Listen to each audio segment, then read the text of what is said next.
Hey guys, it's Stephanie Johnston over at the Johnston team of Service First Mortgage. Wanted to go through information on seller concessions, also known as seller paid closing costs with y'all today.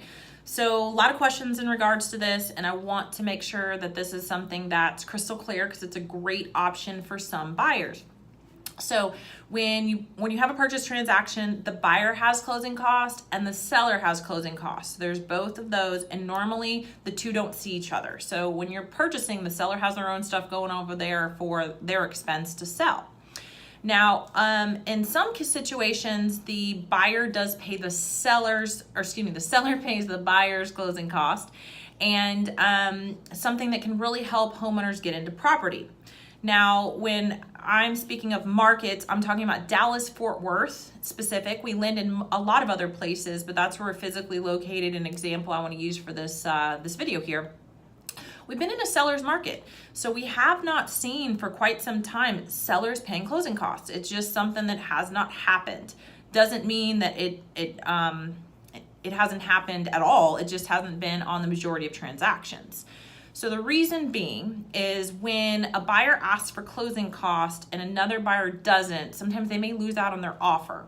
So let's say we've had known to have 10, 20 offers on a specific home, and the buyers need to do everything to actually get their offer accepted, where sometimes they were even paying seller's fees, much less not getting their fees covered.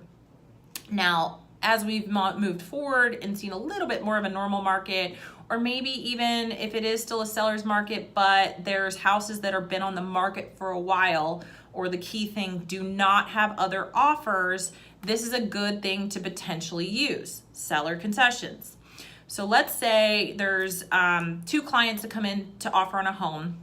One that's $250,000, is what the seller wants, and buyer A makes an offer at $250,000. Buyer B makes an offer at $255,000 and says, seller, pay $5,000 of my closing cost. So we subtract those, and both A and B, the seller's making $250,000. The difference though is on offer B, the appraisal needs to come in at $255,000. So when we look at these, your agent's gonna advise on offering concessions or not. They're gonna run comparables to see, with that price, are we gonna have an appraisal problem? And so if we were, offer A looks a lot more attractive because, they're having to appraise for lower, and it's gonna make their offer more attractive. So this is the reason that if we had 10 offers and a bunch of people asking for no concessions and a buyer asking for them, they often lost out on the property. Now let's go forward, and let's say that there's another, house in the market that's been on that market for $250,000 and it's been on the market for 30 days, or let's even say 1 day, but there's no other offers on the property. So the buyer comes in and they want to offer a little bit less. So their offer could be either, let's say they went in at $245,000 and they didn't ask for closing, or they went in at $250,000 and they said, seller, go ahead and pay $5,000 of my closing cost.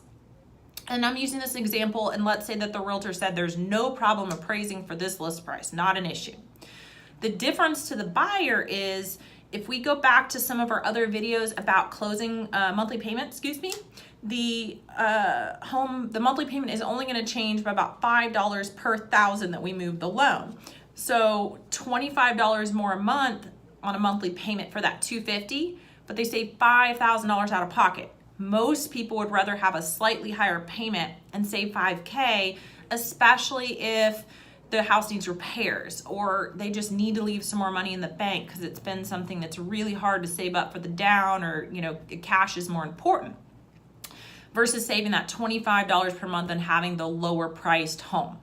Because in that situation, it's maybe not going to make a difference to the seller on which way that you go.